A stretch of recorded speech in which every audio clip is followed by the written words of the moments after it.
Vamos a ver en algunos minutos que cuando cambia, cuando hay, por así decir, ondas P diferentes, equivalen a un tipo de arritmia, ¿sí?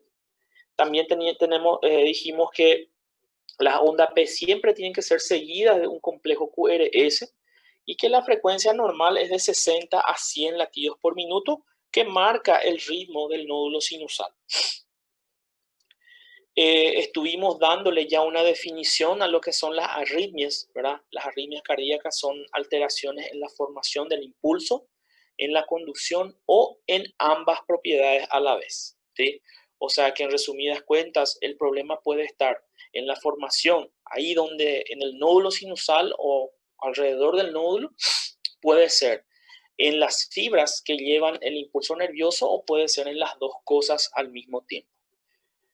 Dijimos también que las arritmias pueden ser bradiarritmias y taquiarritmias, o sea que eso ya relacionado a la frecuencia cardíaca, ¿verdad?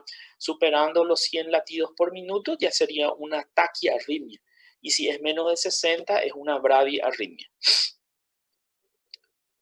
Estuvimos mencionando ya algunas alteraciones en la formación del impulso nervioso, ¿verdad? Alteraciones del automatismo, y estuvimos viendo que hay diferentes formas o diferentes casos, ¿verdad?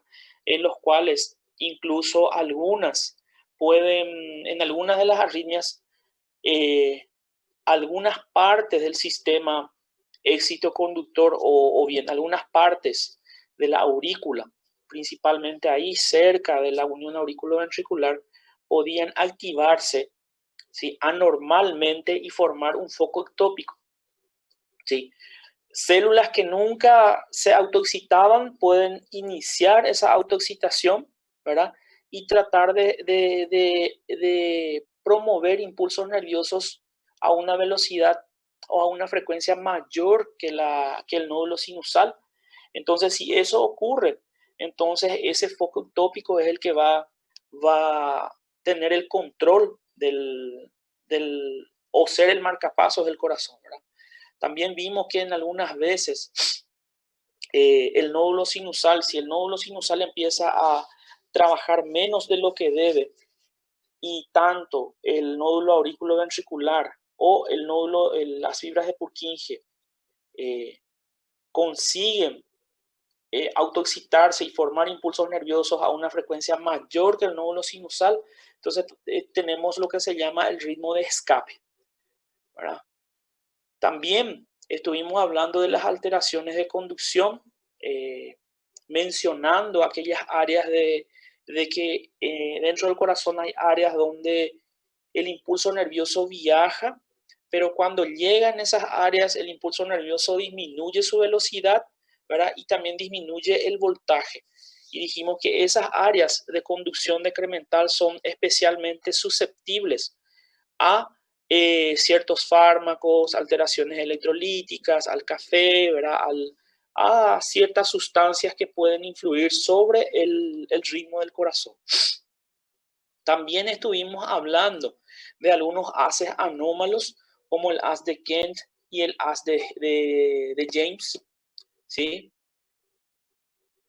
Estuvimos hablando del mecanismo de reentrada, que es bastante importante porque este mecanismo de reentrada explicaría prácticamente, eh, prácticamente la mayoría de las extrasístoles y eh, de las arritmias que nosotros vamos a estar hablando un poquito más tarde.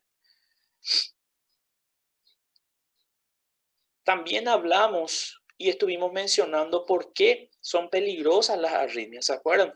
Dijimos que las arritmias son peligrosas porque causan trastornos hemodinámicos, ¿sí? Y también porque muchas de las arritmias que son consideradas benignas, que son consideradas sin mucha, no graves, ¿sí? Arritmias que no son graves, pueden desencadenar o pueden transformarse potencialmente en arritmias graves. Por esos dos motivos, las arritmias normalmente son peligrosas.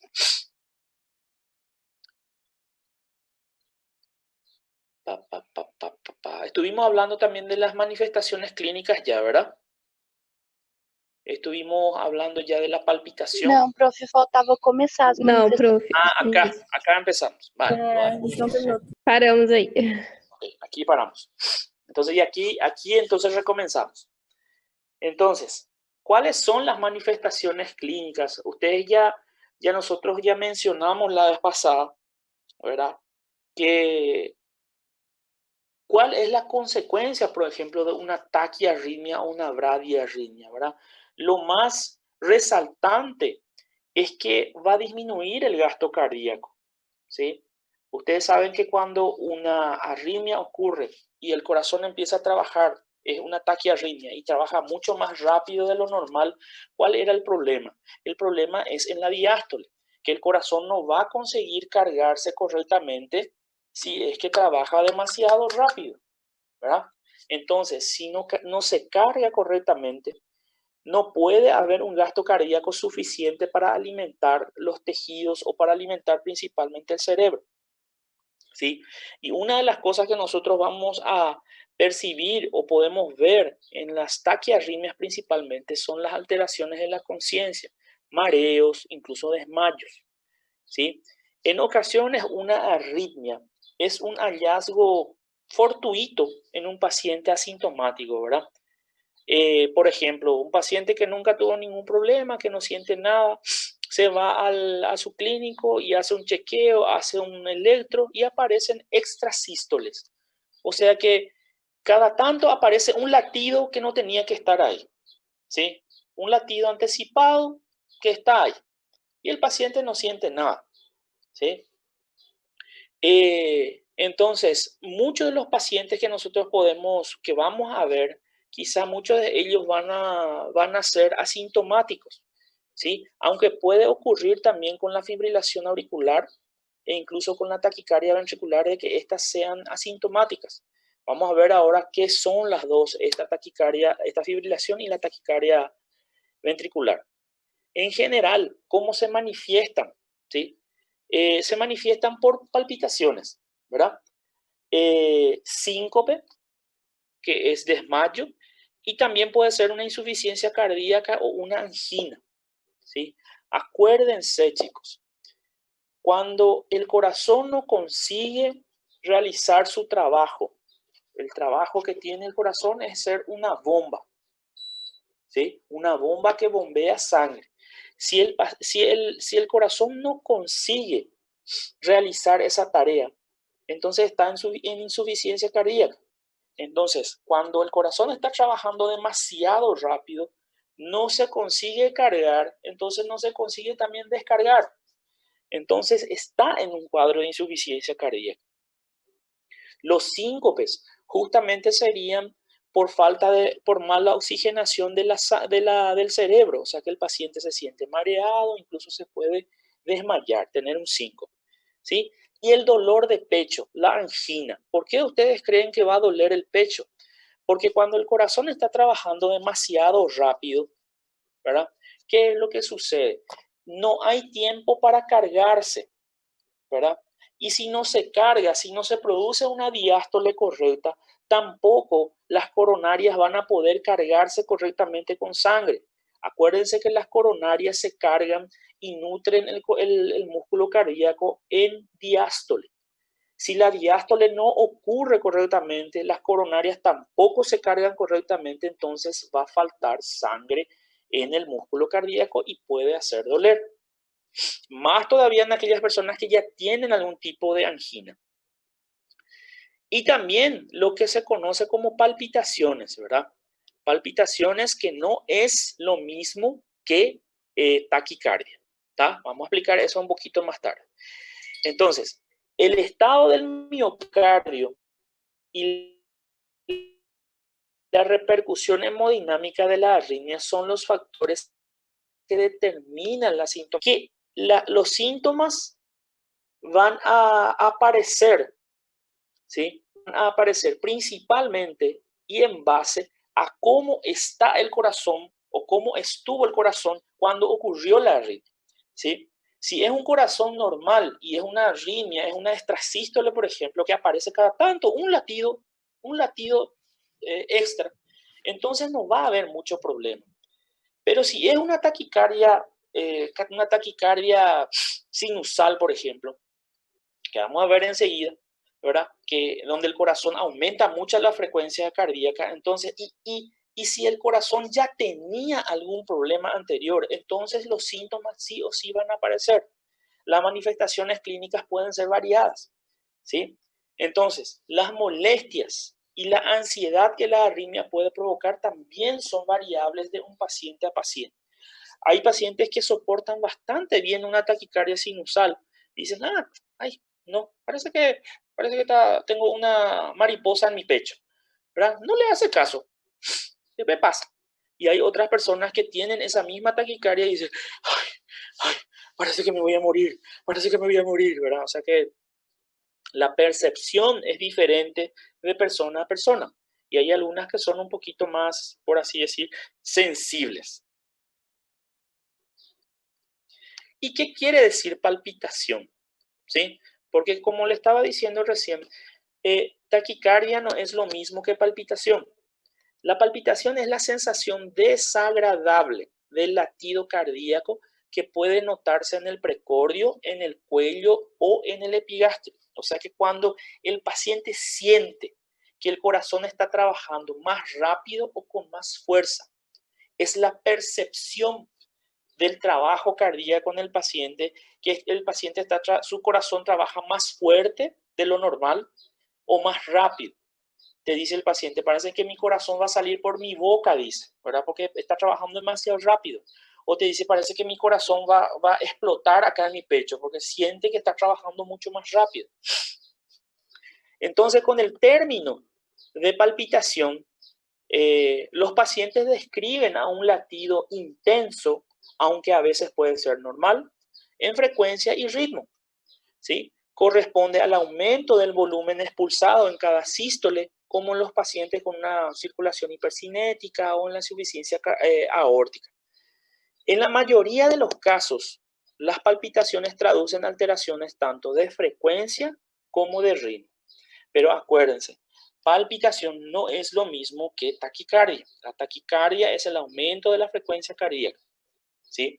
La palpitación es la sensación molesta que tiene el paciente que su corazón está trabajando más rápido o más fuerte. Y normalmente esa sensación aparece cuando hay una taquicardia, cuando aumenta la frecuencia o cuando el corazón está trabajando fuera de ritmo, ¿sí? Cuando hay una arritmia. Las taquiarritmias, sobre todo la fibrilación auricular que vamos a ver enseguida, son causa frecuente de desesperación, o sea que de descompensación, quiero decir, cardíaca, e incluso de edema de pulmón, ¿sí? Y vamos a ver después por qué. Así como determina también la aparición de angina de pecho en pacientes con cardiopatía isquémica. Entonces, ¿por qué habría edema de pulmón en una taquiarritmia? ¿Sí? Una taquiarritmia quiere decir que el corazón está trabajando demasiado rápido y fuera de ritmo. Entonces, ¿qué va a pasar? ¿Verdad? Probablemente puede ser que el pulmón contenga, como no se consigue empujar la sangre que ya está en los pulmones se va a causar una rémora en los pulmones, haciendo un aumento de la presión capilar dentro de los pulmones. Entonces eso va a hacer que se extravase el líquido a los alveolos, produciendo el edema de pulmón, ¿sí? Y la angina, ya le dije por qué, ¿verdad? Porque como no hay tiempo suficiente para la diástole, no hay tiempo suficiente para que las coronarias se carguen, entonces el músculo cardíaco sufre una isquemia, ¿sí? Y por eso duele. Bueno, la etiología. Una vez establecido el diagnóstico de arritmia, o sea que una vez que vos te das cuenta, está en un ritmo irregular o tiene la frecuencia aumentada, entonces es imperativo que vos le hagas un electro, ¿sí? Entonces el paciente viene y te dice, doctor, mi corazón parece que va a salir por la boca o siento que trabaja muy rápido, entonces le haces un electro. Cuando le haces el electro y estableces el diagnóstico diagnóstico de arritmia, es imprescindible identificar los factores que la han provocado. O sea que preguntarle al paciente o al acompañante qué estaba haciendo cuando empezó su taquiarritmia. Que si el paciente ya tiene luego ese tipo de problema anteriormente, si ya tuvo ese problema, qué comió, qué bebió, ¿verdad? ¿Qué medicamentos usó? ¿Sí? ¿Tomó café, no tomó café? ¿Sí? En muchos, los trastornos del ritmo se deben a alteraciones estructurales del miocardio, por ejemplo, después de un infarto o por una miocardiopatía o una valvulopatía reumática. O sea que en muchos entonces esa arritmia va a ser porque el corazón está alterado en su estructura.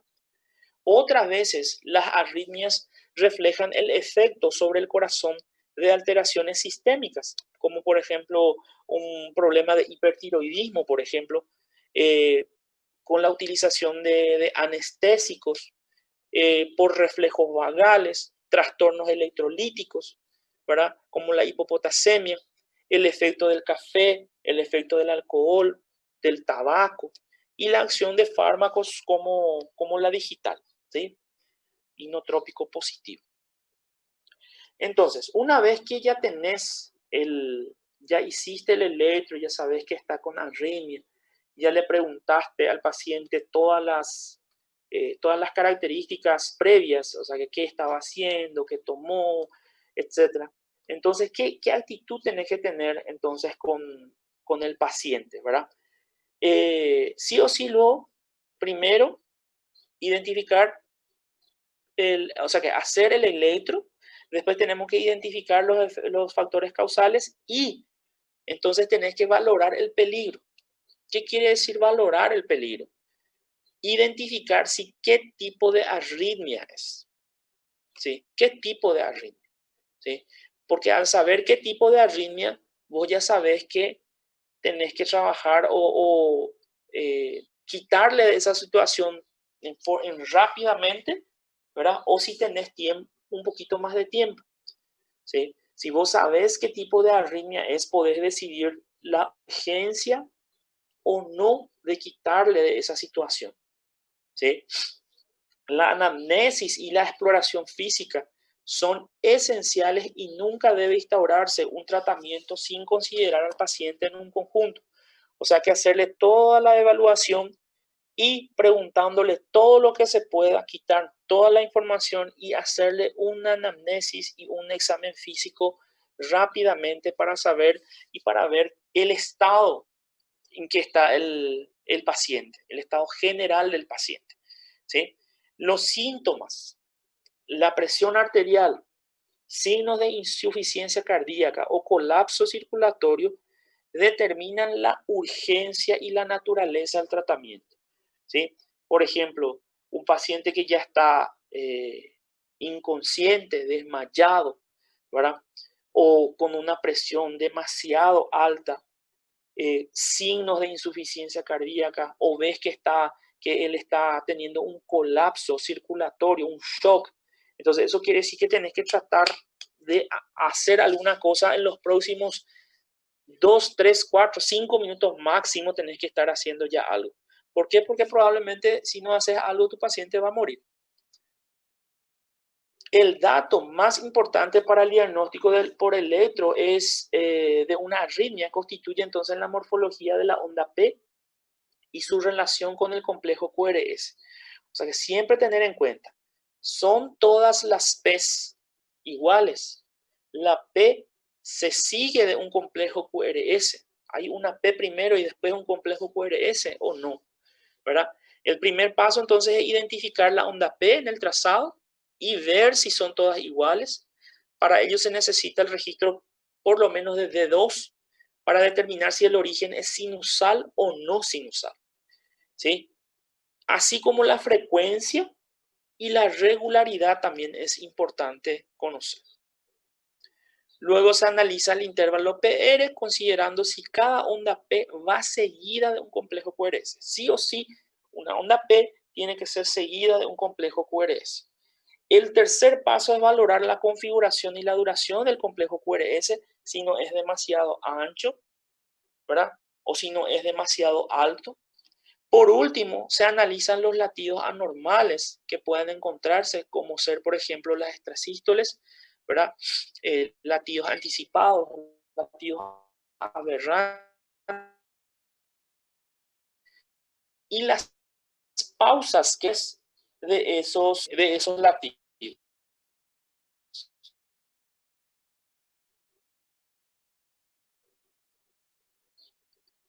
De cada una de ellas. ¿Sí? Clasificación y diagnóstico de las principales arritmias. Primero, taquicardia sinusal. ¿Sí? Se origina en el nódulo sinusal, ¿sí? Por eso su nombre es taquicardia sinusal. En la taquicardia aumento la frecuencia cardíaca. Entonces ahí su nombre ya nos está diciendo todo lo que pasa, ¿sí? El nombre ya nos está diciendo. Trabajando para vocês. Sim. Um pouco, prof. Um pouco. Aqui também. Aqui tá normal. Tá travando também? É só de Pra vez em mim quando. tava antes, mim mas não. agora melhorou já. Só às vezes, professor. Melhorou de novo? Sim. Bueno. Já melhorou, professor, já dá para dar seguimento. Pode continuar. É normal. ¿Está normal? Sim, doutor. Aló, aló. Bueno, entonces, le estaba diciendo que la taquicardia sinusal es un aumento de la frecuencia cardíaca, ¿verdad? Pero ese aumento de la frecuencia cardíaca es causado o viene del nódulo sinusal. Por eso se llama taquicardia sinusal, ¿sí? Se origina entonces en el nódulo sinusal y su frecuencia es superior a 100 latidos por minuto. Por eso es taquicardia, ¿verdad? ¿Por qué sucede esta taquicardia sinusal? Por un aumento del automatismo normal, que sería por un aumento del tono simpático, que hace trabajar más al corazón, o una reducción del tono vagal, que hace disminuir, que tendría que hacer disminuir la frecuencia cardíaca. Esta taquicardia sinusal no suele pasar de 150 latidos por minuto, ¿sí? No suele pasar de 150 latidos por minuto, mientras que en los niños y durante el ejercicio puede alcanzar hasta 200 latidos por minuto. ¿Está bien? Entonces, guardar esa información. El diagnóstico electrocardiográfico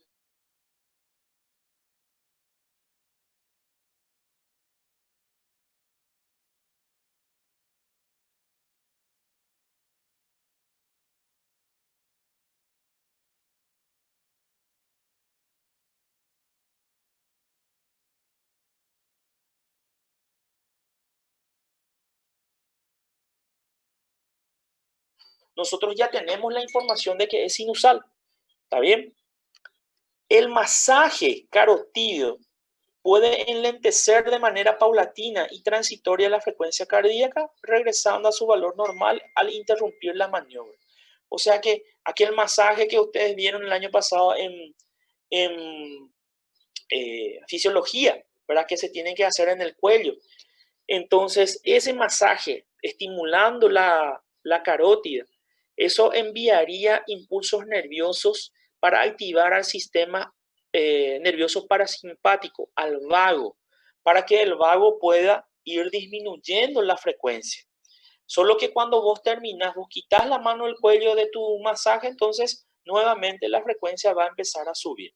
Esto normalmente se utiliza en algunas situaciones donde el paciente tiene algún tipo de, por así decir, comorbilidad, o vos te das cuenta de que el paciente está teniendo otra cosa más que una simple taquicardia. Por ejemplo, si está infartando, ¿sí? Entonces vos le haces el masaje carotídeo, entonces mientras llega la ayuda, vos le estás disminuyendo la frecuencia cardíaca para que eso no empeore la situación.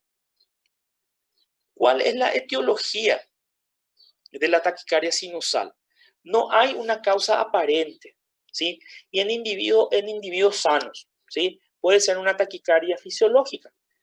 Tiene una significación idéntica al que aparece durante el ejercicio, durante la digestión o por ansiedad o emociones. O sea que es muy parecido a lo que uno tiene de comer, después de hacer algún tipo de ejercicio. Esa taquicardia sinusal es muy parecida a esa taquicardia, ¿sí? A esa taquicardia que tenemos por culpa de esas situaciones. Cuando es patológica, ¿sí? Cuando la taquicardia aparece por una patología, es porque es manifestación de la fiebre, por ejemplo, de una anemia, de una hipovolemia, de una insuficiencia cardíaca, de hipertiroidismo, de shock o de un tromboembolismo pulmonar, ¿sí? También puede deberse a fármacos, ¿sí? Fármacos estimulantes adrenérgicos como por ejemplo la adrenalina o inhibidores del vago como ser por ejemplo la atropina, así como el exceso de tabaco y el exceso de café. La clínica, ¿qué podemos decir de la clínica? En general es bien tolerada, ¿sí? Suele ser asintomática o con palpitaciones rápidas. Y la característica es que esta taquicardia sinusal tiene un inicio y un final graduales. O sea, ¿qué quiere decir? Que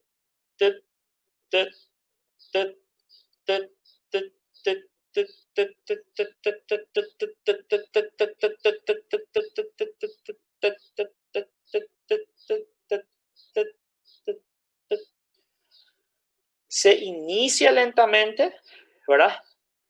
Y termina también de forma gradual, ¿sí? Y en las personas ansiosas puede causar alarma, ¿sí? Alarma y consulta, en las personas que son un poco más hipocondríacas. En pacientes con reserva coronaria comprometida, ¿verdad? Con pacientes que ya tienen algún tipo de enfermedad coronaria, angina o lo que sea, puede provocar dolor por aumento del consumo de oxígeno y por acortamiento de la diástole, ¿sí?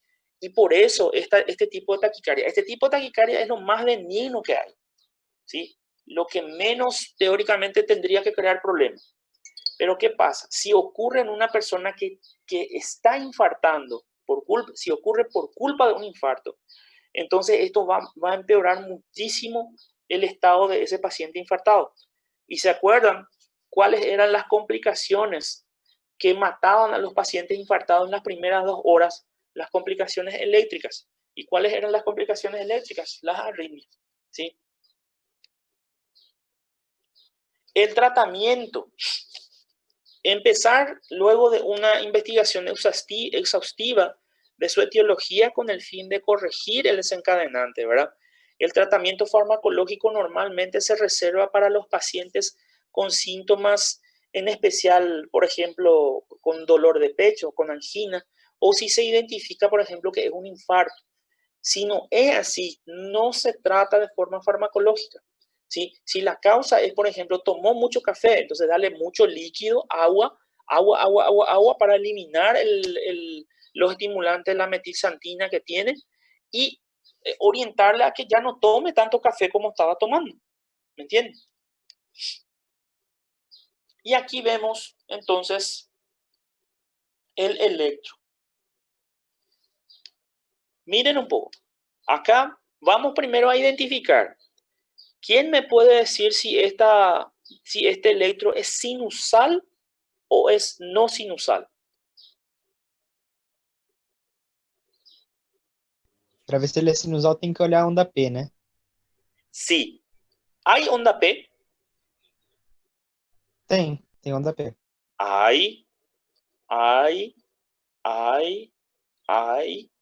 Las ondas P son todas iguales. São. Todas iguales. Sí. Ahí ya tenemos un criterio. O sea que 2 criterios ya tenemos. Existe la onda P y las ondas P son todas iguales en esta derivación.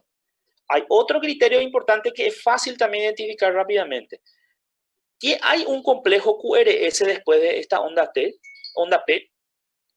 Sí hay, ¿verdad? Tem. PQRST. PQRST.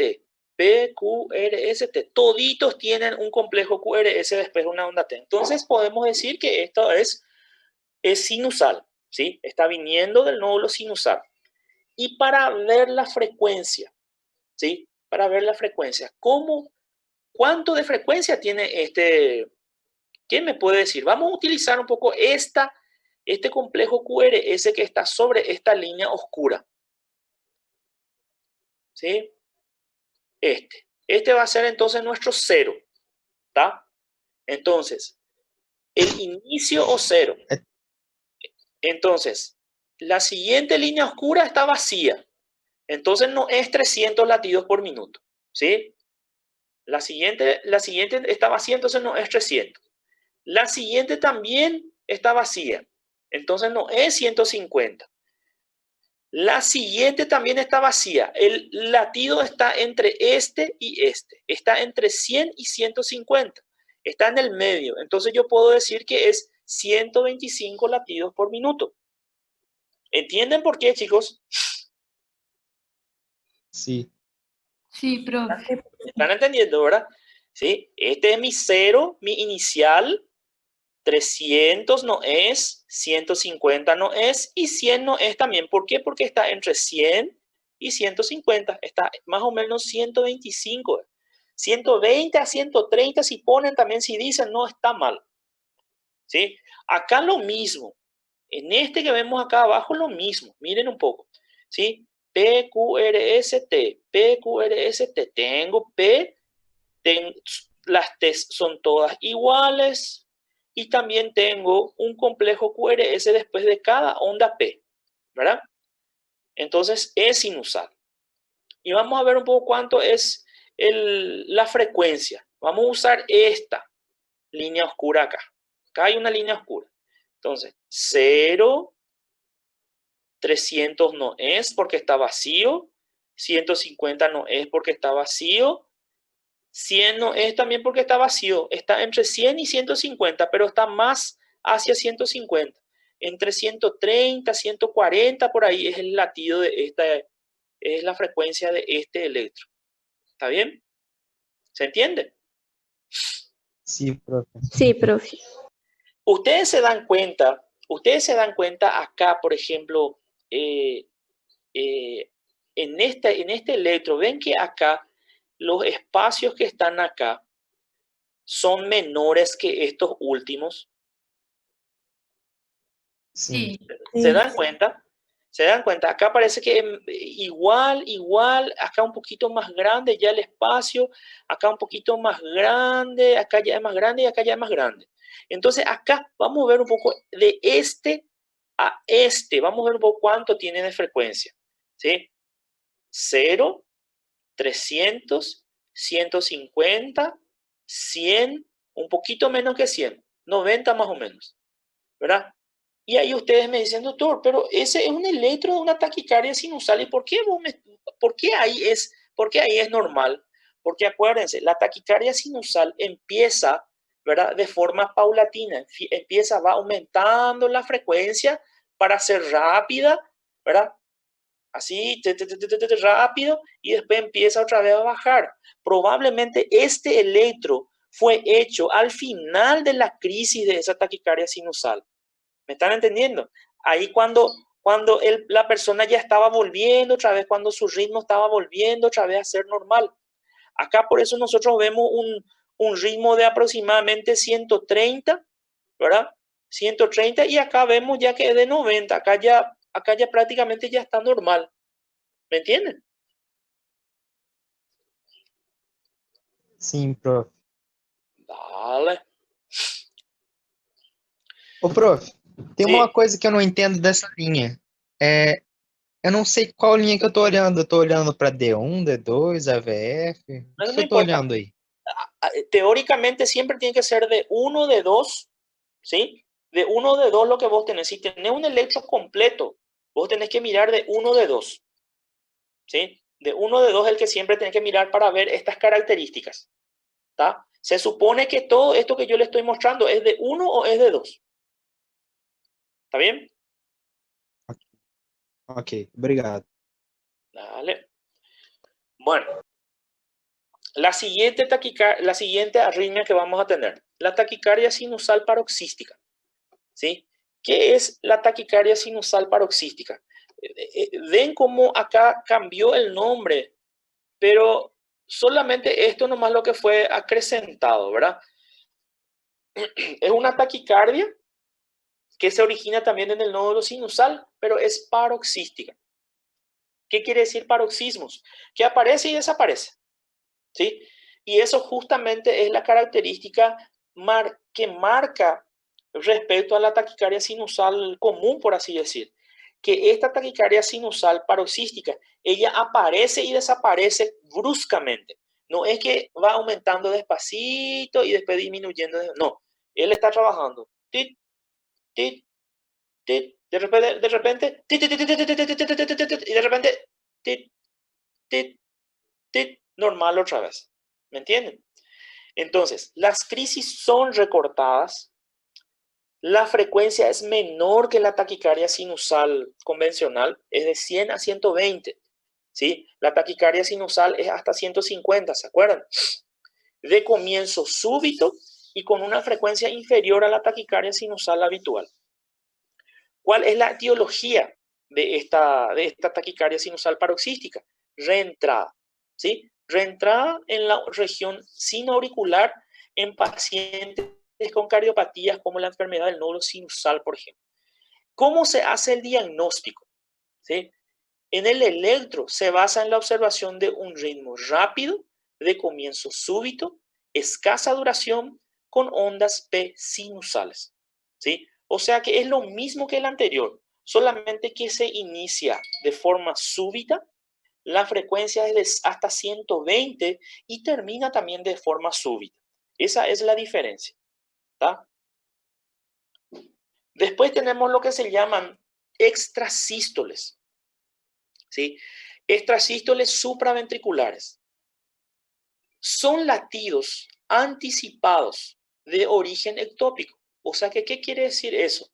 Que en alguna parte del corazón se activó algunas fibras nerviosas, algunas fibras musculares se activaron y empiezan a mandar impulsos nerviosos cada tanto, ¿sí? Son latidos entonces que vienen de focos, son latidos que no vienen del nódulo sinusal, vienen de otro lado, ¿sí? Entonces, latidos anticipados de origen ectópico, iniciados fuera del nódulo sinusal y pueden tener su origen en las aurículas o en la unión aurículo-ventricular y se producen principalmente por un foco ectópico que tiene un automatismo superior al nódulo sinusal, ¿sí? Y reentrada. Esas son las dos causas de esta extrasístole supraventricular. ¿Cómo se ve en el electro? Existen complejos QRS prematuros, anticipados, pero normales en configuración y duración, ¿sí? O sea que nosotros tenemos PQRS-T, ¿verdad? Y después de este latido normal, rápidamente ya aparece otro complejo QRS, ¿sí? Por eso dice latido anticipado, ¿sí? Entonces, PQRS y antes de terminar prácticamente ya aparece nuevamente un complejo QRS. Después de ese complejo QRS anticipado, hay una pausa compensatoria y después se inicia y otra vez normal el ritmo de la persona. Normal, normal, normal, hasta que aparece otra vez un otro. Cada tanto va apareciendo una extrasístole o un latido anticipado. ¿Está bien? Cuando estas extrasístoles se originan en las aurículas, se observa una onda P anormal, ¿sí? Es diferente a la sinusal que precede al menos en 0,12 segundo al complejo QRS, dice. Si el foco se sitúa en la unión auricular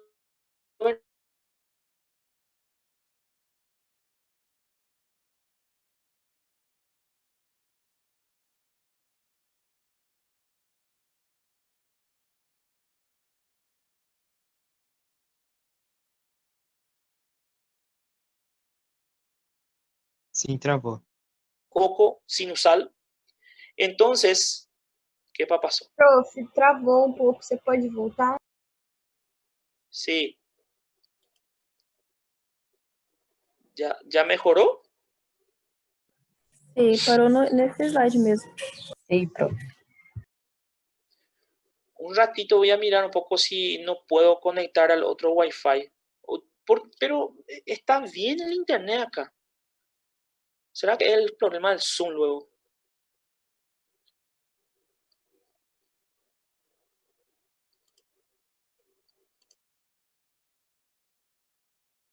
Autor, puede ser su cámara, ¿verdad? Si desligas su cámara, su internet te va a mejorar.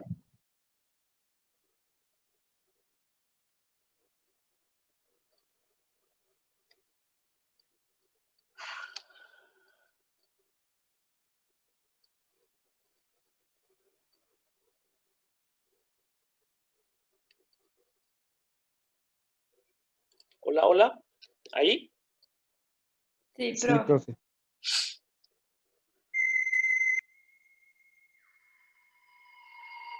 Un ratito porque mi sobrinita está internada y su mamá me está llamando un ratito.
Bueno, ¿me escuchan? Sim. Entonces, estamos hablando de extrasístoles supraventriculares, ¿verdad? ¿Qué son las extrasístoles? Dijimos, son latidos anticipados, ¿sí? Así como están viendo acá, este es un buen ejemplo. Este es un latido anticipado. Ustedes ven que acá hay un latido, un pequeño espacio regular, latido, un espacio. Todo esto tienen por así decir, un espacio, un periodo de tiempo igual entre ellos.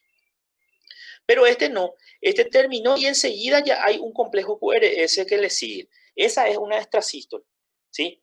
¿De dónde viene normalmente esta extrasístole?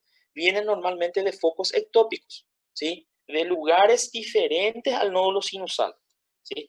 Y cuando se originan, cuando ese foco está dentro de la aurícula, entonces se va a observar una onda P anormal, o sea que diferente de la sinusal, que precede al menos al 0,12 segundos al complejo QRS, que sería este. Miren un poco.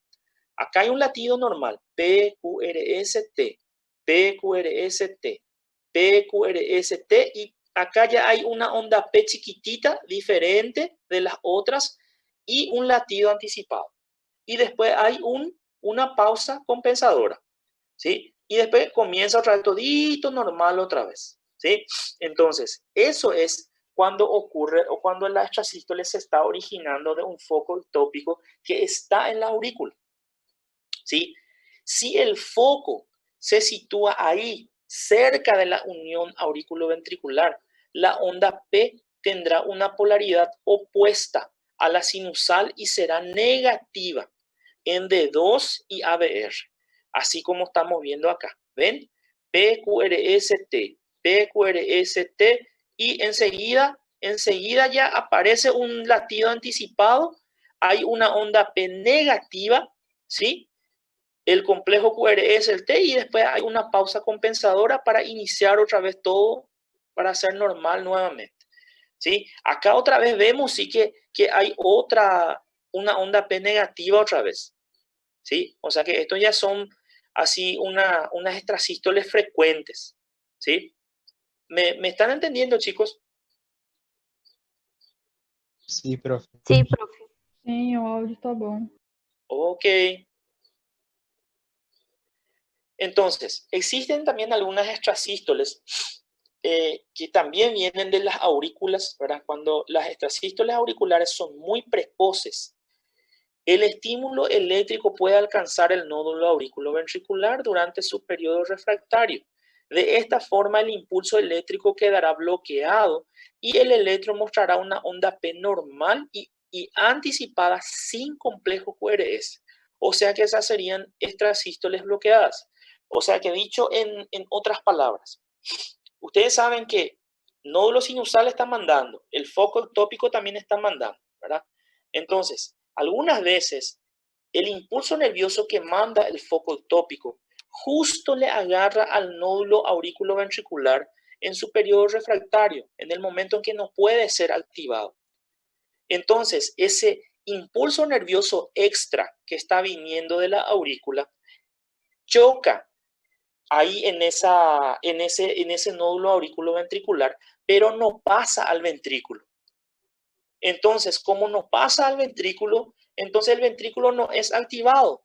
Entonces nosotros vemos solamente una onda P. Miren un poco.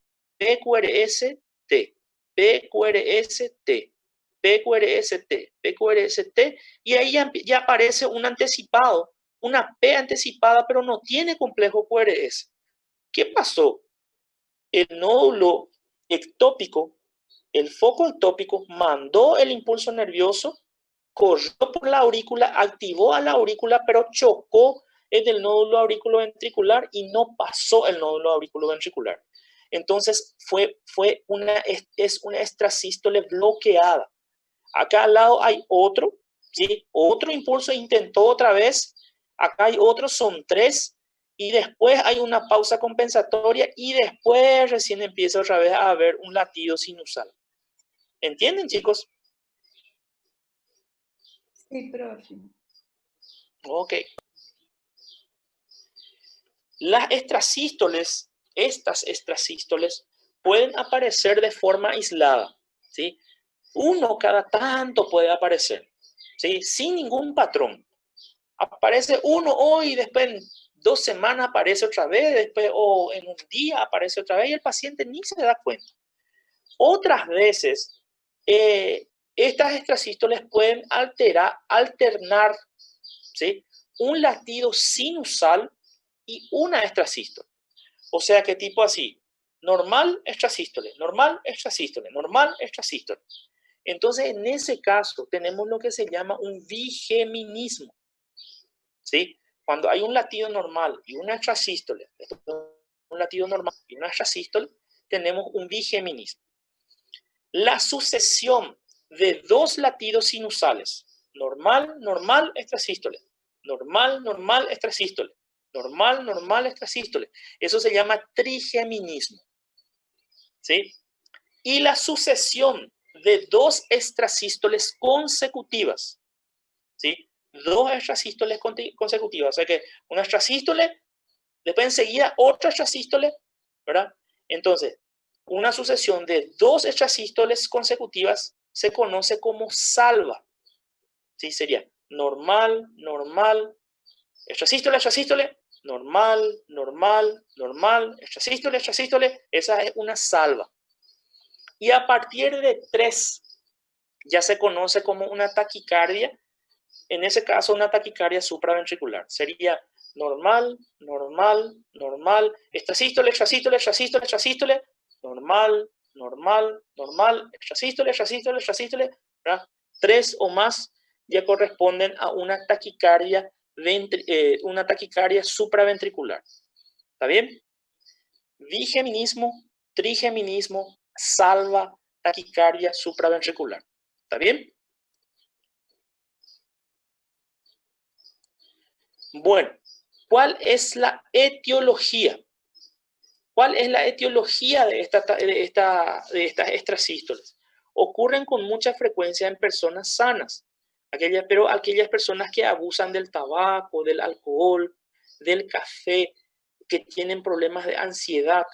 También en pacientes con algún tipo de valvulopatía reumática, como ser, por ejemplo, insuficiencia mitral, insuficiencia tricuspida, en la enfermedad coronaria también, en el hipertiroidismo, en la EPOC, insuficiencias cardíacas e intoxicación por digital. Clínica. ¿Cuál es la clínica de estas extrasístoles? Con frecuencia, asintomático, principalmente aquellos que tienen tipo 1 por día, 1 cada 6 horas, ¿verdad? 1 cada semana, ¿verdad? Son hallazgos incluso casuales muchas veces del electro, y en el examen físico puede haber, o sea, que el paciente puede manifestar palpitaciones, ¿sí? O te dice el paciente, doctor, parece que para un ratito mi corazón y después empieza otra vez a trabajar, ¿verdad? Y eso muchas veces le causa cierta ansiedad y angustia al paciente. No causan trastornos hemodinámicos, ¿sí? Estas extrasístoles no causan trastornos hemodinámicos, porque son 1 cada tanto, ¿entendés? No da tiempo para alterar, pero el peligro es provocar taquiarritmias más importantes, ¿sí? El tratamiento en general no requiere tratamiento, salvo, ¿sí? Salvo sean muy frecuentes o si el paciente presenta algún tipo de cardiopatía antes mencionada, ¿sí? Y es conveniente entonces en estos pacientes reducir la cantidad de alcohol, de café y de tabaco consumidos, ¿está? Después tenemos lo que se conoce como extrasístoles ventriculares, que vamos a dar después de estas pausas comerciales. ¿Puede ser? 10 minutinhos? Sim, por favor. Beleza. Sim, prof. Sí, por favor. Tá bom.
Hola, hola.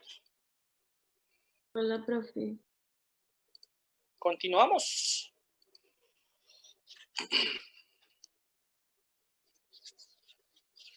Bueno, extrasístoles ventriculares.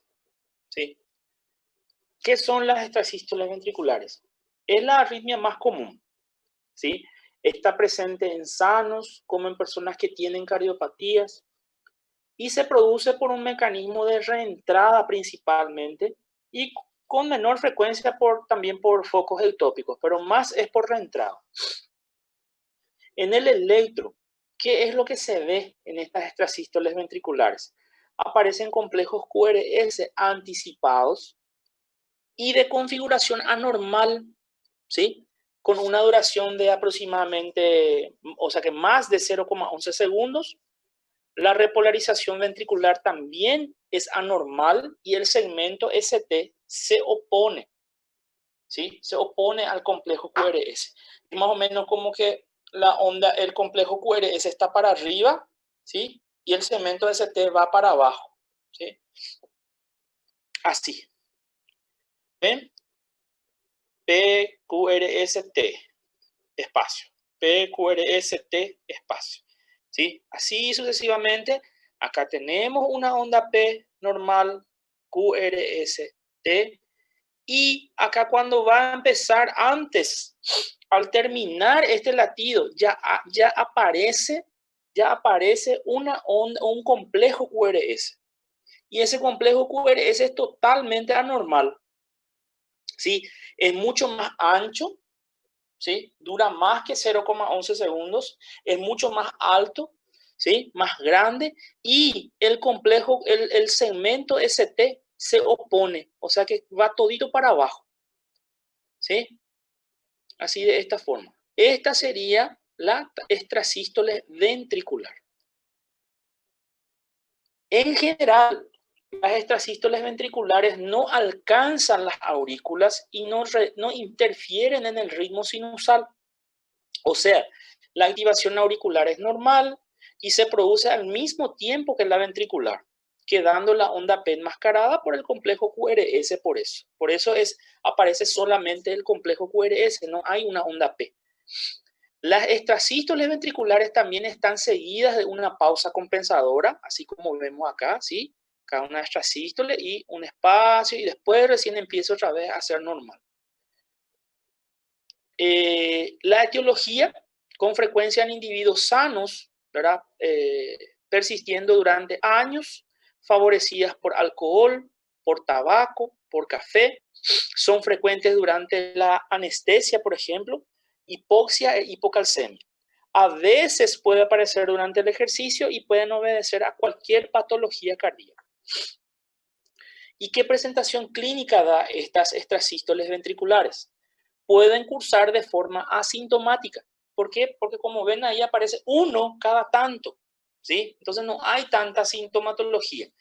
Pero el paciente puede decir que tiene palpitación o sensación de fallo o pausa en el ritmo, ¿verdad? Te dice, doctor, parece que mi corazón para y después empieza otra vez a funcionar. Es benigno en pacientes sanos, o sea, que en pacientes que no tienen ninguna cardiopatía, pasa desapercibido prácticamente, pero puede dar un riesgo de muerte súbita en pacientes que ya tienen algún tipo de cardiopatía. ¿Cómo se trata? En los sanos no requiere tratamiento y se aconseja eliminar el alcohol, el café, el tabaco y otros excitantes. Después tenemos la taquicardia paroxística supraventricular, ¿sí? Es la sucesión rápida de 3 o más extrasístoles supraventriculares consecutivas. Se presenta como un ritmo rápido, un ritmo regular, con una frecuencia de unos 200 latidos por minuto, que comienza por una extrasístole supraventricular y termina también de forma súbita, ¿sí? Su duración es variable desde unos segundos a varias horas e incluso días. Y los episodios se pueden presentar de forma esporádica, 1 o 2 veces al año, ¿sí? O bien con crisis cortas y frecuentes constatadas en el electro. Opa. está producido por dos mecanismos. Primero, y el más importante, es la reentrada, ¿sí?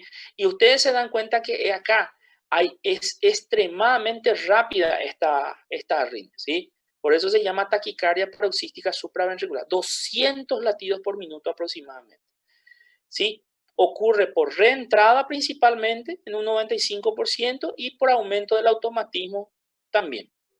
En el electro, el diagnóstico se realiza en general con una arritmia ya establecida y no se cuente con un ritmo sinusal. Se basa en la configuración y en la frecuencia de la onda P y los complejos QRS. ¿Qué quiere decir eso? Que para hacer este diagnóstico vos tenés que tener en cuenta, tenés onda P, la onda P es seguida de un complejo QRS. ¿Y cuánto es su frecuencia? ¿Sí? ¿Por qué les digo eso? Porque él se caracteriza por una sucesión rápida de ondas P anormales, diferentes a las sinusales. Pero la frecuencia, como oscila entre 150 y 200 latidos por minuto, muy a menudo la onda P no se puede reconocer en el electro, que coincide con la onda T del latido previo, ¿sí? O sea que es tan rápido que la onda P queda cubierto por la onda T previa y queda así más o menos. Miren un poco, teóricamente pues tenía que ser, ¿verdad? Onda P, complejo QRS, T y después P otra vez, ¿verdad? Pero acá vemos solamente complejo QRS, T, complejo QRS, T, QRS, T. ¿Dónde está la P? Está enmascarada por esta onda T, ¿sí? Y ven que acá entonces no conseguimos identificar la onda P. No le vemos, ¿sí? Entonces, y díganme un poco, ¿alguien se anima a decirme la frecuencia de este electro? Vamos a buscar un poco. Acá tenemos un complejo QRS que cae encima de una línea oscura. ¿Alguien me puede decir la frecuencia de este electro? 250, 275, por aí. ¿Cuánto? 250. 300 no es, ¿verdad? 300 no es. 250, prof. 150 no es también. Está entre 150 y 300. Y un poquito menos que la mitad está el otro, ¿verdad? Entonces sería 150, 220 más o menos, ¿verdad? No llega a ser 250. ¿Está bien? Beleza. Ok. Beleza, beleza.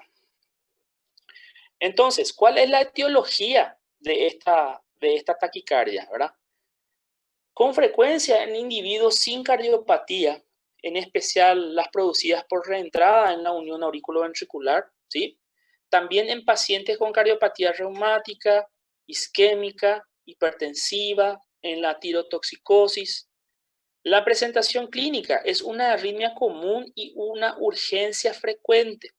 Por lo general es benigna y puede ser asintomática. Si se presentan crisis cortas, capaz que no haya mucho problema. Pero si es más larga, si es un poco larga, ya la persona va a sentir palpitaciones, ¿verdad? Pueden ser rápidas, regulares. Algunos pacientes saben, incluso cuando son más largas, abortar la taquicardia mediante las maniobras del masaje carotídeo. Cuando la frecuencia es muy elevada o la cardiopatía subyacente es muy grave, puede provocar también angina, puede provocar mareos, puede provocar síncopes o insuficiencia cardíaca.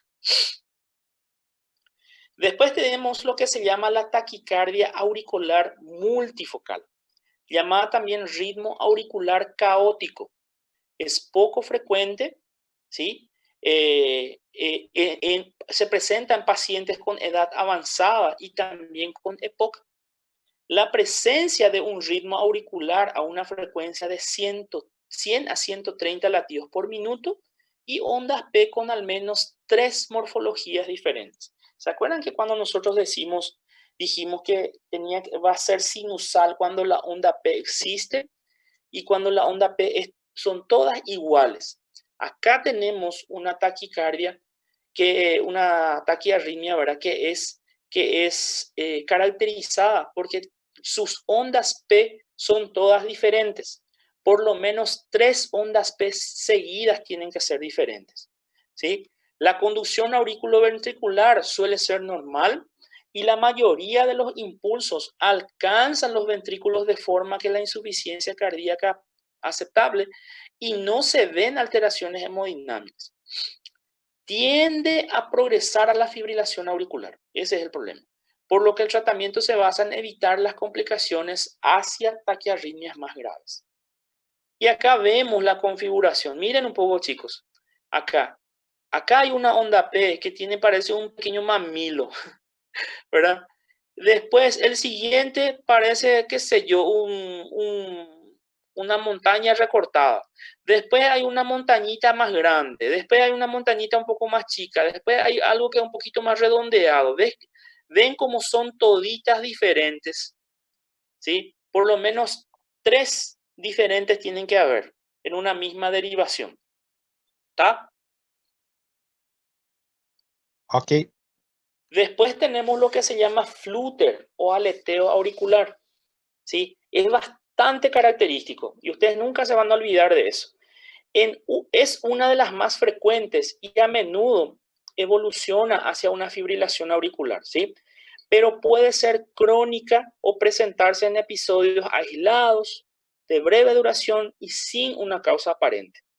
Se presentan pacientes normalmente con cardiopatías que cursan con dilatación auricular. Las personas que tienen algún tipo de cardiopatía que hace que la aurícula se dilate, va a querer presentar este tipo de arritmia, ¿sí? Su mecanismo es todavía discutible y en general se atribuye a una reentrada que ocasionaría una activación muy rápida. Pero activación no quiere decir latidos, ¿sí? Se activa 250 a 350 veces por minuto, se activa, se va activando, ¿sí? Pero tienen que tener en cuenta una cosa. Cuando los nódulos, ya sea sinusal o ectópico, demasiado mucho se activan, muchos de esos impulsos no van a entrar dentro del ventrículo, van a ser como que bloqueados, ¿sí? ¿Por qué? Porque el ventrículo también tiene su periodo refractario, entonces algunos van a entrar y otros no van a entrar, ¿sí? En el electro, la rápida secuencia de activación y repolarización auriculares con una frecuencia de alrededor de 300 se traduce en unas ondas anchas y regulares llamadas ondas F que distorsionan la línea de base dando un aspecto de diente de sierra, sobre todo en la derivación de 2, de 3 y ABF. Debido a que el nódulo auriculoventricular tiene un periodo refractario más prolongado que la aurícula, no todos los impulsos auriculares la atraviesan y de esta forma la frecuencia ventricular siempre va a ser inferior. O sea que si tiene 300, si está activando 300 por minuto, ¿verdad? Algunos de esos impulsos no van a pasar, ¿sí? Entonces, la aurícula se va a activar a 300 veces por minuto, pero siempre la frecuencia va a ser menos, ¿sí? Por ser supraventricular, la morfología QRS es normal y su duración inferior a 0,11, excepto cuando el paciente presenta un bloqueo de rama previo o la frecuencia es muy elevada. Miren un poco, esto es lo que yo le puse, esto para que ustedes comparen el diente de sierra, ¿verdad? Entonces, de esto ustedes no se tienen que olvidar, ¿sí? Este es el flúter auricular. Miren un poco, ¿verdad? Estos son configuraciones, estos serían los, por así decir, las veces que la aurícula se está activando, ¿verdad? Pero no pasa, la frecuencia no pasa, el impulso nervioso no pasa y cuando pasa promueve un complejo QRS, ¿sí? Estas son las veces que pasó la aurícula al ventrículo y el ventrículo fue activado, ¿sí? ¿Se entiende, chicos? Sí, profe. La etiología El que se presenta, esta es la arritmia que se presenta en episodios, se puede presentar en episodios aislados. Y cuando ocurre eso, puede aparecer en individuos sin cardiopatía, pero en la mayoría de los casos es signo de una cardiopatía. O sea que cuando aparece esto, casi siempre es porque el paciente tiene algún problema cardíaco, principalmente que está haciendo dilatar la aurícula, ¿sí? Suele asociarse a cardiopatía isquémica, cor pulmonar, enfermedad valvular reumática, y otras causas serían la tirotoxicosis, el alcoholismo, la pericarditis, miocardiopatías y la comunicación interauricular. ¿Cómo sería la presentación clínica? Si es aislado y en pacientes previamente sanos, ¿sí? puede ser asintomático. O también puede dar palpitaciones rápidas, regulares, ¿sí? Aunque persiste cierta mecánica auricular, la contracción es prácticamente ineficaz y eso unido a la elevada frecuencia ventricular puede provocar angina, puede provocar insuficiencia cardíaca, síncope, principalmente en pacientes con cardiopatía grave. Después tenemos la temible fibrilación ventricular, una de las más frecuentes, en especial en ancianos, en las que son crónicas y permanentes, ¿sí? En pacientes sin cardiopatías se presentan como paroxismos, o sea que cada tanto va apareciendo minutos u horas y pueden desaparecer espontáneamente. En esta fibrilación auricular se pierde la secuencia normal de activación auricular. Las aurículas quedan fragmentadas en múltiples parcelas que se activan de manera independiente y como consecuencia cesa la actividad mecánica útil, ¿verdad? O sea que la aurícula varias partes se van activando, ¿verdad? Entonces, ¿qué pasa? Muchos impulsos nerviosos, ¿sí? Y la mecánica entonces de la aurícula ya no es normal porque tem chefe demais mandando orden, ¿sí? Los favorecedores, la dilatación auricular, la dispersión del periodo refractario, aumento de la velocidad de conducción de las aurículas y la presencia de extrasístoles auriculares frecuentes. En el electro, ¿qué es lo que vamos a ver o qué es lo que se espera encontrar? La activación, los múltiples focos que van activando la aurícula oscila entre 400 y 600 activaciones, ¿sí? Las múltiples ondas de activación auricular van a alcanzar la unión auriculoventricular de forma irregular, todo desorganizado, de manera que solo algunas pueden atravesarla y determinar la activación del ventrículo, explicando la irregularidad de la presencia de los complejos QRS, cuyas distancias son variables, o sea que algunas son más cerca, otros están más lejos, y explica la denominación del por qué es una arritmia completa. Entonces, fibrilación auricular, conocida como arritmia completa, ¿sí? La frecuencia ventricular oscila entre 400 a 160 latidos por minuto. ¿Se dan cuenta? 600 impulsos se están formando por minuto en la aurícula, pero solamente pasaron de 100 a 160, ¿sí? Hasta 160 nomás pasa. Y ven acá, ¿por qué dice que es una arritmia completa? Porque este complejo QRS está a una cierta distancia de la siguiente ya está más cerca, la siguiente ya también está más cerca, después la siguiente más lejos. Los espacios entre los complejos QRS ya se tornan irregulares. Por eso es una arritmia completa, ¿sí? Y esto que ustedes ven que está así tipo temblando, esos serían los intentos de la aurícula de querer hacer pasar el impulso nervioso a los ventrículos, ¿sí? Esto sería la activación, las múltiples activaciones de la aurícula y de repente pasa al ventrículo.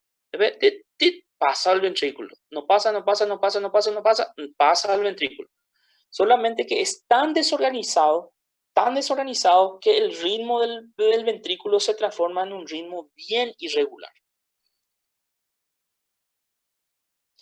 ¿Cuál es la etiología de esta arritmia? La paroxística puede presentarse en individuos sanos, no obstante, esto se asocia casi siempre a una cardiopatía, ¿verdad? Puede ser una cardiopatía reumática, isquémica, una pericarditis constrictiva, una enfermedad hipertensiva e insuficiencia cardíaca.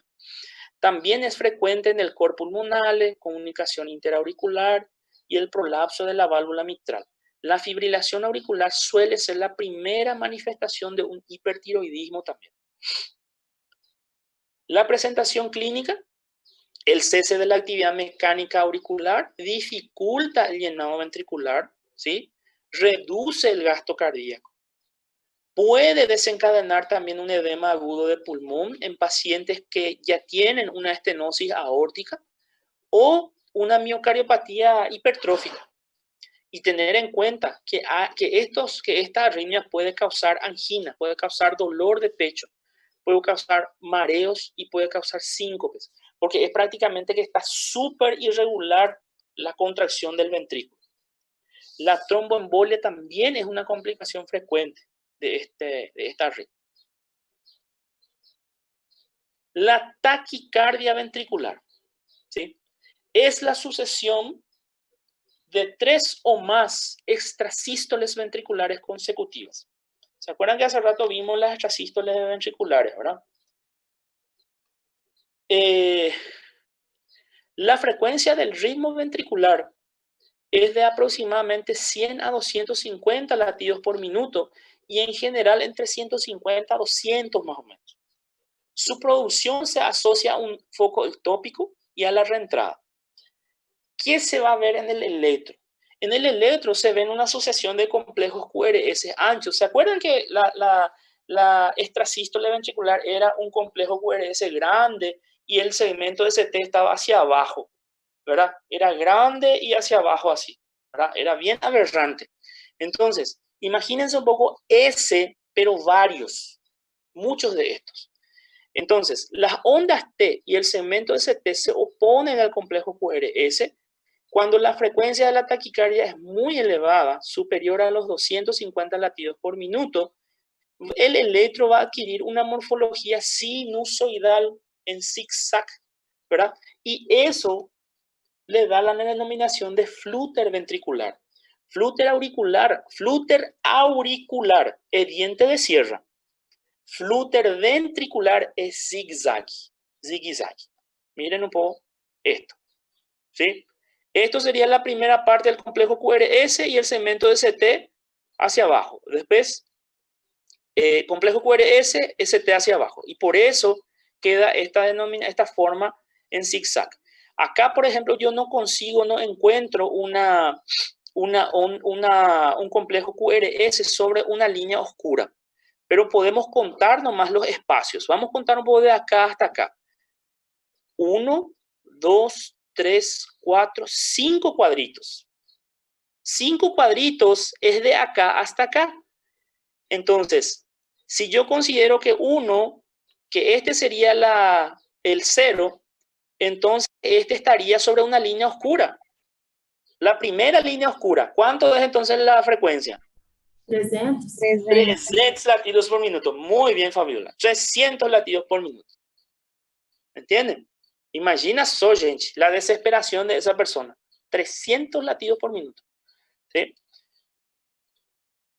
Por su duración, las taquicardias ventriculares se dividen en sostenidas cuando esa situación dura más de 30 segundos y no sostenidas cuando su duración es inferior a 30 segundos. ¿Está bien?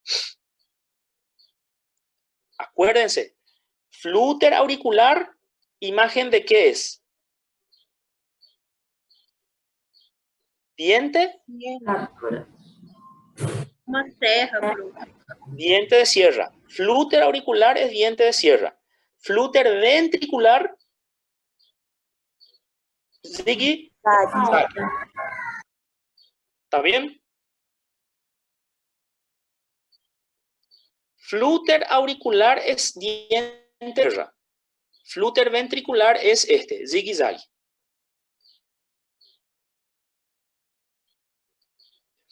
¿Cuál es la etiología? Las causas más frecuentes son la enfermedad coronaria, ¿sí? Infartos, miocardiopatías, intoxicación digitálica o por antiarrítmicos, o sea que los mismos antiarrítmicos pueden dar arritmias, prolapso valvular mitral y la alteraciones electrolíticas. La presentación clínica, cuando son bien toleradas, sin cardiopatías, o sea que cuando el ritmo no es, cuando la frecuencia no es tan alta como esta, cuando la frecuencia no es tan alta, entonces puede ser mejor tolerado, ¿sí? Puede haber palpitaciones, hipotensión, síncope, dolor de pecho, insuficiencia cardíaca grave. Puede evolucionar, ¿verdad?, con frecuencia a la fibrilación ventricular y al paro cardíaco. ¿Está bien? Y acá tenemos la temible fibrilación ventricular. Es una forma de paro cardíaco. Cuando ustedes escuchan fibrilación ventricular, putz, este paciente está parando. Su corazón está trabajando tan desordenado que es como que está temblando nomás. Él ya no está haciendo más contracción, él solamente está haciendo esto. Entonces, ¿qué se tiene que hacer normalmente? Cardiovertir. ¿Sí? Normalmente a estos pacientes se le ponen, o sea, hacen la cardioversión eléctrica para tratar de que empiece otra vez a trabajar de forma correcta. Es una forma de paro cardíaco en el que la activación ventricular se realiza de forma desorganizada, de forma parcelar, con múltiples movimientos de reentrada. No existe actividad mecánica útil del corazón, por lo que si no se revierte en el plazo de 3 a 4 minutos, el paciente muere. La causa más frecuente es la cardiopatía isquémica, ¿sí? De nuevo, el infarto, ¿verdad?, constituyendo en las primeras horas de la causa más frecuente de muerte. Y acuérdense siempre de eso, ¿sí? Lo que más mata a los pacientes antes de entrar al hospital, pacientes infartados que todavía no entraron al hospital, lo que les va a matar son las complicaciones eléctricas, o sea que las arritmias, y entre ellas esta fibrilación ventricular. ¿Tá? Y acá tenemos le doy 100.000 guaraníes al que me consigue identificar una onda P, un complejo QRS y una onda T acá. 100.000 reais para quem conseguir fazer isso. Bien, ¿ven? Totalmente desorganizado. Totalmente, vos no podés identificar nada acá. ¿Entienden? ¿Belé? Beleza. Y ahí terminó. Bueno, ¿qué es lo que yo quiero que ustedes sepan de esta? Porque ven que es bastante árido el tema, en el sentido de que hay muchas arritmias, ¿verdad? Hay varias arritmias y parece que son todas iguales, pero no son todas iguales. Si ustedes hacen un cuadro comparativo, van a ver que ellas, cada una tiene una frecuencia aproximada. Y cada una tiene más o menos una característica, una morfología característica. Por ejemplo, una de ellas, sus ondas P son todas desiguales. Tienen que ser 3 desiguales por lo menos. Una de ellas tiene una onda P negativa. ¿Sí? Una de ellas es en zigzag. Una de ellas es en diente de sierra. Tienen que identificar por lo menos la causa, si es por reentrada o por si es por foco ectópico. ¿Sí? Esos son los dos principales. ¿Sí? Reentrada o foco ectópico. Identificar la morfología, ¿sí? Y identificar la frecuencia. ¿Sí? Esas son las cosas importantes que nosotros tenemos que saber y aprender, porque después, cuando estén en el internado, eso les van a ayudar. Para clínica médica mismo también les va a ayudar. ¿Está bien? Parece todo igual, mas no es. Cada uno ellos tienen sus características. ¿Sí? Por ejemplo, lo que le dije ahora, ustedes ya aprendieron ya. Flúter auricular, diente de sierra, flúter ventricular, zigzag. Eso ustedes nunca van a olvidar. ¿Me entienden? Sí, profe. Show, entonces.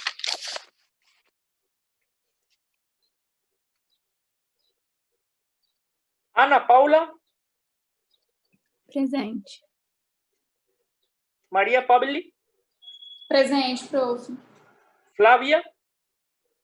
Presente. Gustavo Bailona. Presente, prof.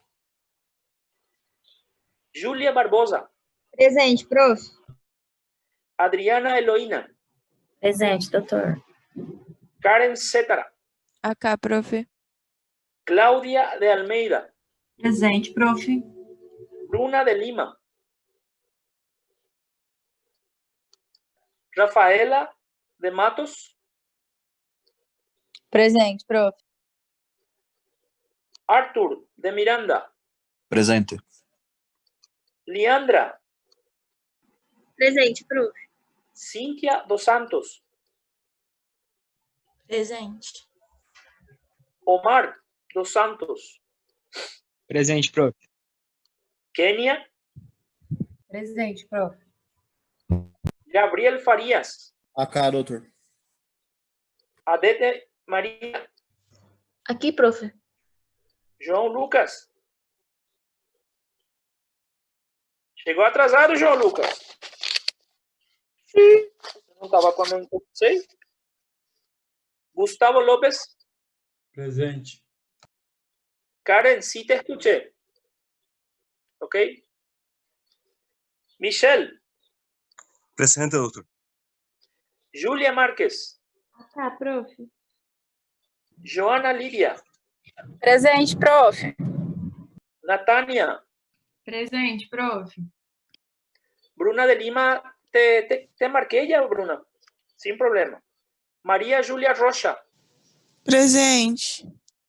Gabriela